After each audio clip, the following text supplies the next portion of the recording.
O senador Paulo Paim afirma que a atual composição do Congresso é a pior da história. Em entrevista exclusiva para a nossa reportagem, ele comenta também a situação do governo Michel Temer. Veja agora essa entrevista exclusiva que o jornalista Guilherme Roquette fez com o senador Paulo Paim. Senador, na última semana, a Comissão de Assuntos Econômicos discutia o parecer da reforma trabalhista quando uma briga entre os senadores começou e o senhor estava lá no meio. O que aconteceu? Alegria sempre estar aqui na TV Ubra, né? Obrigado. Primeiro dizer, Guilherme, que ali houve um conflito muito forte em relação ao regimento e à votação da matéria. Por quê? Nós queríamos que um outro requerimento encaminhado pela senadora Vanessa Grassotin, que dizia o seguinte, que é regimental. Quando chega a reforma trabalhista na comissão, nós já tínhamos entrado com o requerimento que as outras propostas do mundo do trabalho, que são em torno de mais de umas 50, fossem apensadas, que é comum na casa. Quando se trata do mesmo tema, você apensa. Então nós dissemos o seguinte, nós concordamos em votar a matéria, desde que primeiro sejam apensados os outros projetos que tratam do mesmo tema. Não houve acordo, houve uma votação, uma segunda votação não quiseram que acontecesse, e aí deu um conflito. A sala estava lotada, né, de trabalhadores, trabalhadoras e de senadores e deputados. A versão, digamos, que a votação deveria acontecer, segundo o presidente, ele disse, não vou botar em votação. E aí, como diz o outro, a bronca se instalou. E quando eu vi que o conflito se instalou, eu fui lá para frente e trabalhei na linha de evitar as agressões físicas. Sim. Porque um senador de Tocantins foi para cima, e ele, digamos, em relação ao senador Rodolfo, para ter uma ideia, a população, ele era o dobro de altura e também de estatura, né? Sim. E daí, como eu conheço muito o senador Ataídes, eu segurei no braço dele e disse, senador, sou eu, porque ele estava muito bravo, muito bravo. Ambos estavam bravos, né? Conseguimos segurar. Sim. E agressão física não houve. Fui conversar com o senador Tarso e daí ele disse, olha, tudo bem, pode não tirar, mas eu vou lá e vou reabrir a sessão. Eu digo, bom, isso é uma vontade sua, de presidente, que eu respeito. Aí que vem um impasse que eu tenho que complementar a informação. Daí ele volta e diz o seguinte, em resumo, está aberta a sessão. O senador Ferraz diz, dou aqui por lido o meu voto a favor da reforma. E encerrou a sessão. Aí que agora vai ser uma guerra na próxima terça. Não foi pedido vista. E na ata foi fraudada, está escrito lá pedido de vista coletivo. Quem pediu vista coletiva? Ali ninguém pediu. Se o senador reunisse, que foi feita uma ação de ordem para ele, para que haja a possibilidade, agora sim, de um pedido de vista, teremos lá um momento, de novo, de muita atenção. O senhor está à frente da CPI da Previdência, que está instalada no Senado, mas que não tem uma grande repercussão na imprensa nacional, ao contrário, por exemplo, do que as denúncias da Operação Lava Jato. O que está sendo feito nessa CPI e qual é o foco da investigação? Olha, na grande imprensa não tem porquê. Quem mais deve para a Previdência? São os grandes grupos econômicos.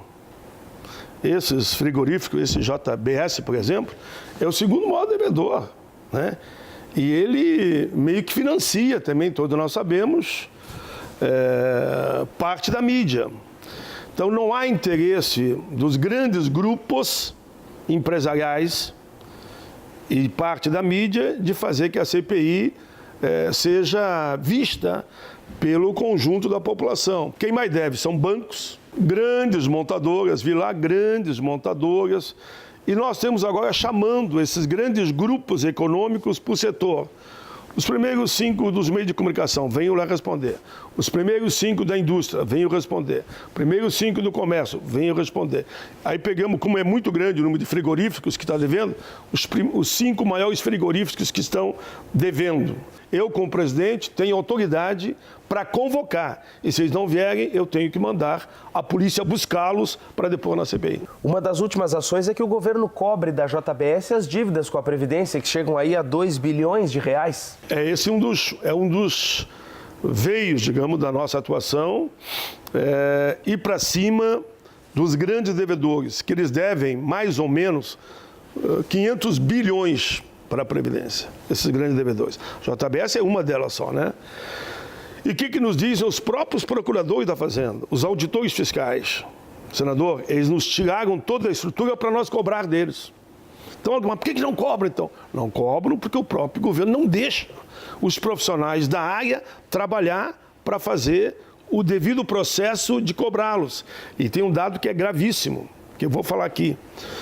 Um dos responsáveis pelos procuradores da Fazenda de alto nível, pode dizer, pai, que eu vou lá e dou o testemunho, que parte desse dinheiro que não vai para a Previdência vai para financiamento de campanha. Caixa 2.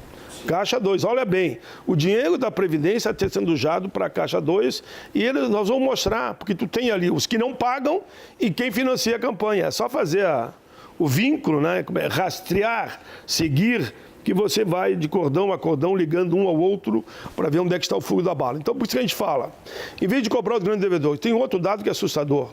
Você sabia que, por ano, 25 bilhões, que cada 4 anos dá 100 bi, só como exemplo, né? Certo setor do empresariado desconta dos trabalhadores e não repassa para a Previdência? Advogados que trabalham com direito previdenciário dizem que hoje a Previdência, o INSS aqui no Brasil, ele é superavitário. Talvez não seja a longo prazo, mas por enquanto ele ainda é. Qual é a situação da Previdência hoje e também a longo prazo, senador? Não precisa reforma. A nossa Previdência é uma questão de gestão, fiscalização, combate à sonegação, parar de dar anistia para malandro, corrupto e ladrão. O que faz? O cara rouba. Eles chamam, via o tal de refis, e dizem assim para o cara, nós vamos passar para você em 20 anos. O cara não paga, ele não paga nem as parcelas. E dali porque eu estou lá 32, sei disso, né? E dali a 20 ou 10 anos, eles fazem outro refis. E o cara não paga de novo. E chega um momento que caduca. Então, se nós acelerarmos a cobrança dos grandes devedores, eles falam 500 bi por cima, mas há quem diga que vai chegar a um tri. Em dívida que dá para cobrar. Isso, com um dos procuradores, se der estrutura, eles recuperam 94,6%. 94,6%. Se nós conseguirmos fazer que esses malandros que ficam dando golpe no povo brasileiro paguem o que deve, e dali para frente eles souberem que eles não serão mais anistiados, não serão mais perdoados, eles terão que pagar a Previdência, está resolvido. Antes do impeachment de Dilma Rousseff, o senhor chegou a defender a realização de eleições gerais para todos os cargos. E agora, nesse momento, qual é a sua posição? E também qual é a condição de Michel Temer continuar governando o país? Eu mantenho exatamente a mesma posição. Inclusive, digo na tribuna que eu tenho autoridade para defender isso. Porque enquanto dizia que era uma loucura aquilo que eu estava defendendo, que eram as eleições gerais, para deputado, para senador, para presidente e para vice. Porque eu sabia, tu está lá dentro, a gente conhece aquelas peças lá, né? O Congresso que está apodrecendo, isso é verdade, tem que ser dito. Eu sabia que o impeachment não ia passar. Então a saída para a crise era as eleições gerais. Digo, olha, não é a saída por aqui, pelo impeachment. A presidenta deveria renunciar, e a presidenta estava disposta, desde que o vice também renuncie. Porque ela renuncia, o vice assume. Houvesse a renúncia coletiva, nós aqui no Congresso, num gesto de grandeza para o nosso país, renunciaríamos também e vamos para as eleições gerais. Não houve acordo, o vice não concordou e o Congresso também não concordou. Agora volta a tese das eleições, eu continuo com a mesma posição. Mas há possibilidade, se eu digo que esse Congresso é um Congresso que está apodrecendo, olha, é o pior Congresso que eu já vi. Eu estou com 67. Só no Parlamento 32. Há mais 30, digamos, acompanhando a vida pública, nunca vi um Congresso tão podre como esse. E a pior geração que chegou lá é essa que está aí. Geração, eu digo, não é prioridade, não. Estou me referindo a todos. Eu estou lá dentro. E eu estou lá dentro e vejo e sei, mas estou dizendo que é o Congresso mais podre que eu já vi em toda a minha vida. Não vi algo semelhante. Eu sou um dos poucos que está lá dentro, que entrou na Constituinte e nunca saiu. Deve ser uma meia dúzia, eu sou um dessa meia dúzia. Eles dificilmente vão concordar com a tese das diretas já. Oxalá concordem, nós vamos insistir até o fim. Mas digamos que não passe, são 3 caminhos para o Temer, né? Aí eu falo da direta também. O Temer renuncia e poderia fazer um gesto de grandeza e dizer que ele estaria disposto a fazer, ser um daqueles que iria participar do grande pacto pelo país, o Congresso renunciando e ele renunciando. Acho que ele não renuncia, porque segundo diz, se ele renunciar, tanto ele e os outros ministros envolvidos e denunciados estarão todos presos no outro dia. Segundo, o impeachment. Há já 13 ou 14 pedidos de impeachment. Um dos últimos foi o da OAB, que tem uma repercussão mundial, queremos ou não. A Ordem dos Advogados do Brasil entrou com o pedido de impeachment. Todos sabemos que o processo de impeachment ele é lento. Ele é lento, porque é de fato uma coisa, digamos, gravíssima, que você tem que impeachment um presidente. Mas existe uma terceira possibilidade que é real e concreta. O Tribunal Superior Eleitoral, entre o dia 6, 7 e 8, começa o dia 6 o debate, pode cassar o atual presidente e tem espaço via Constituição para ele apontar para as diretas. Tem espaço, mas vai ser, claro, cabeça de juiz, temos que entender que nós não podemos adivinhar. Eles podem apontar para as eleições diretas, se caçarem ele, mas podem também apontar para as eleições diretas e o ideal é que fossem eleições gerais, para deputado, senador e presidente. Tramita no Congresso, senador, propostas como a reforma da Previdência, a reforma trabalhista, que está hoje em comissões do Senado.